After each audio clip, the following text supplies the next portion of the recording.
Welcome to The Change Agent, sponsored by Beyond the Glare and Kalina Vision Professional Services, where we dive into real-world challenges and strategies of leadership, team management, leading remote teams, project management, being an empathetic leader, technology, and more. If you're leading a new team or you're trying to energize an existing one, we've got some insights, tips, and stories to help you succeed as a leader and inject fast value into your organization. So let's jump right in.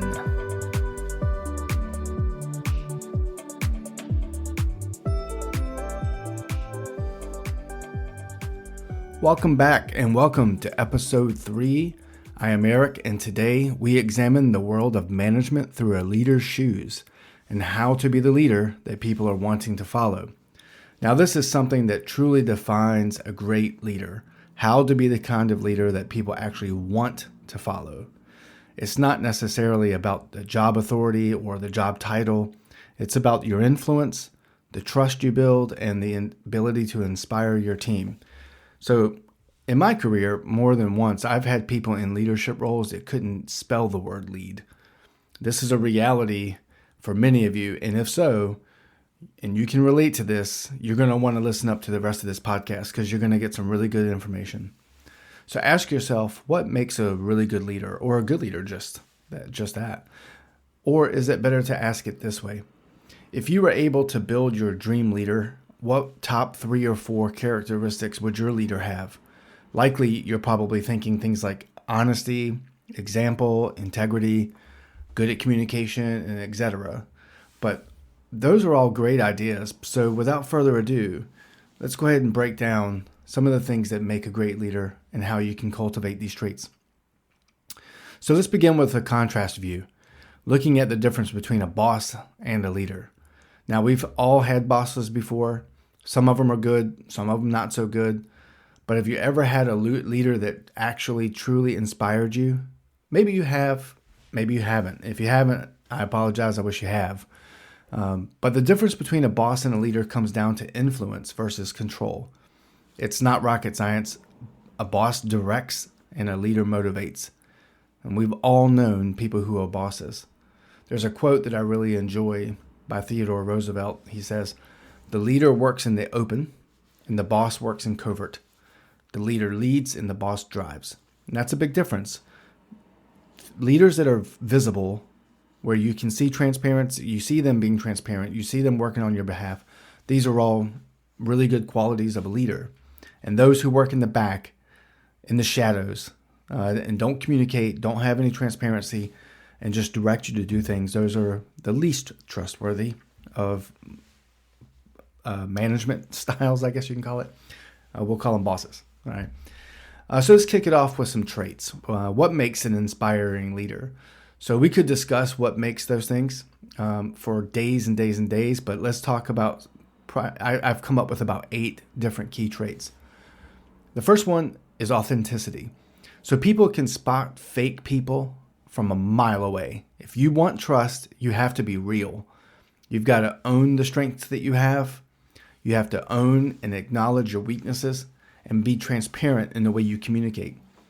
It's a whole lot easier to manage an obstacle or a challenge if the people around you and those above you and below you, just all those around you, understand what's coming. The last thing you'd want to have is someone in your sphere of influence that finds out something that's probably either urgent or not good from someone else besides you. So you want to make sure you're authentic and making sure that you're communicating and being transparent. Number 2, and I would argue that this is probably the most appropriate for number 1, but we're not picking favorites on these, is servant leadership. So servant leadership is a core aspect of good management, and without it, you're going to appear to other people as being selfish and self-serving. And those are really good, or not really good, but those are accurate traits of bosses. We're not bosses. We're leaders. You do what you have to for other people. You put others first and create an environment that simply develops trust because people know that you have their interests in mind to a reasonable degree.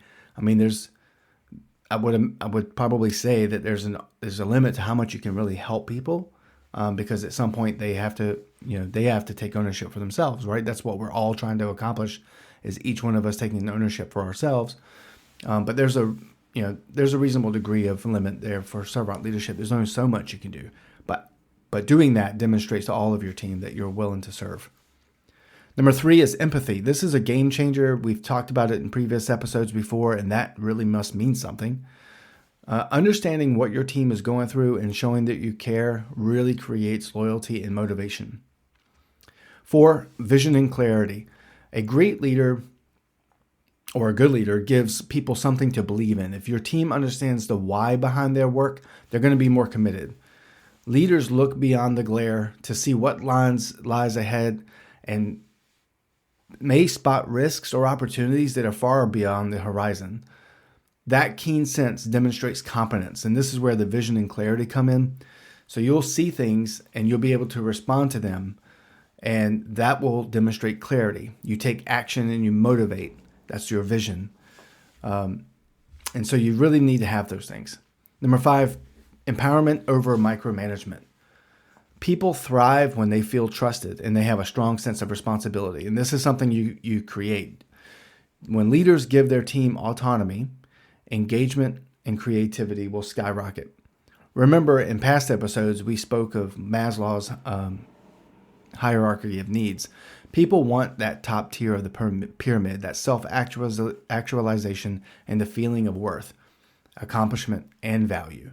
So empowerment is the afterburner that you can use to get them there. Looking at number 6, resilience and optimism. Your team looks to you for stability. If you're calm and confident, even in tough times, they're going to take their cues from you. This goes back to understanding your faults, weaknesses, and acting on them before they act on you. I'm sure all of us have had situations where we've been presented with a challenge or an obstacle or something stressful has happened and it's created anxiety or whatever, and you've maybe overreacted or even underreacted. And people took those cues and they followed you with that emotionally. That goes back to that episode on emotional intelligence, understanding these things, how to react and reacting properly. Mentioning underreaction, that's also a fault. You don't want to overreact in certain situations and you don't want to underreact. There's nothing, it's bad when a situation happens, you underreact and it's much worse. And now you've got to really sprint to find a solution. That's, it's a fine medium there. Number 7, leading by example. Your team is going to follow what you do, not just what you say.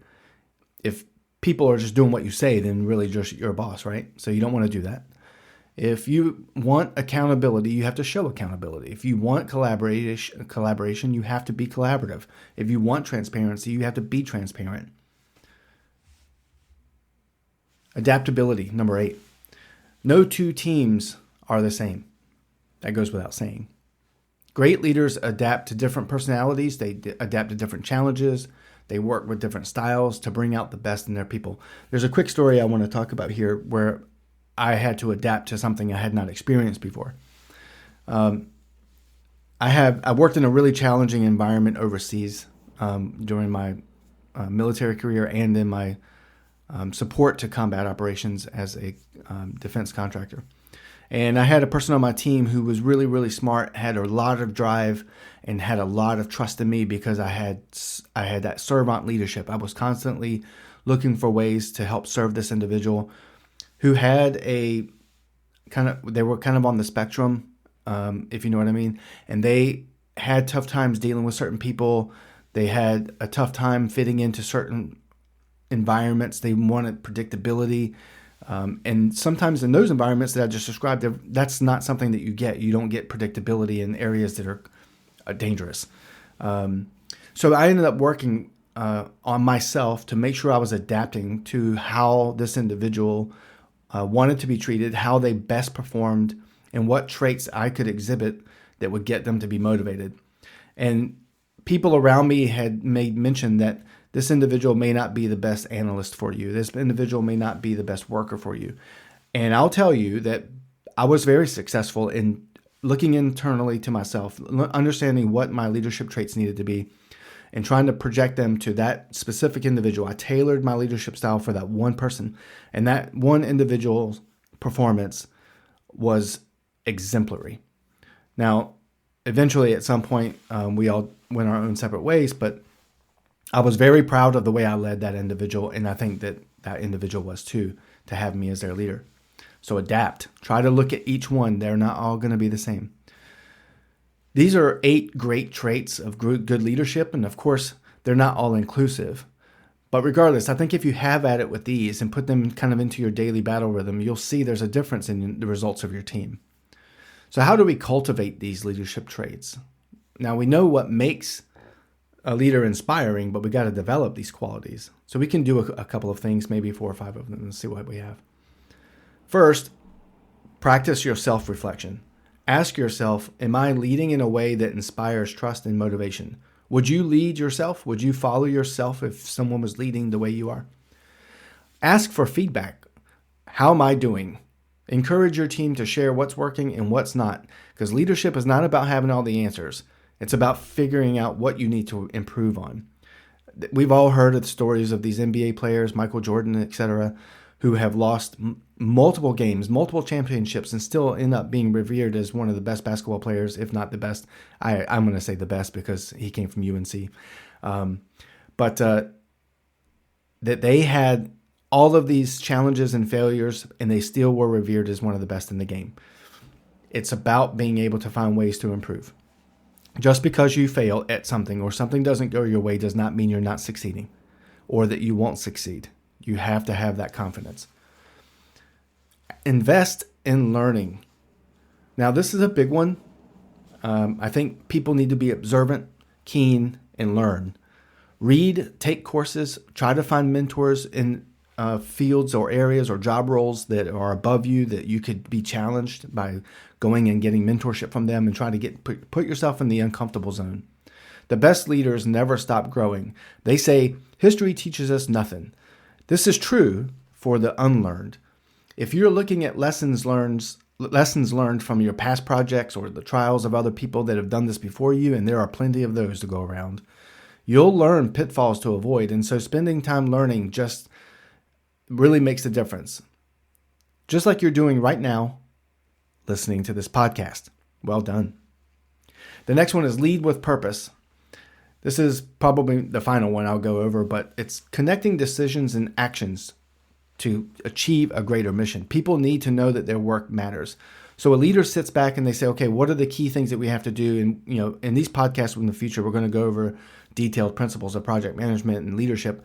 But for now, leading with purpose is the ability to connect what you're deciding to do with the greater mission and getting the right people in the right place.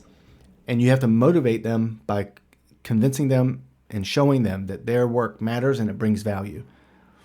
So those are really good ideas for cultivating ways to cultivate traits, the leadership traits. So leadership isn't about power, it's about connection. The more you focus on supporting, empowering, and inspiring your team, the stronger your leadership will become. So that's a wrap for today's episode. I hope you found this valuable. Make sure you subscribe to the podcast and then tune in for the next one, where we're going to be talking about some additional things that would make your leadership style stronger.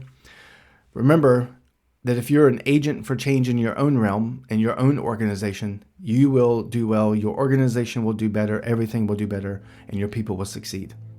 If you'd like more information on getting some direct engagement with me, you can pop over to www.kalinavision.com. I'll spell that out. Kalina is Kalyn as in Nancy, vision.com. Kalina-vision.com, and explore services that you can take advantage of to get your organization in front of the challenges that you might have. You can also check us out on YouTube, Beyond the Glare, for additional content. So until next time, make sure you're being the change agent.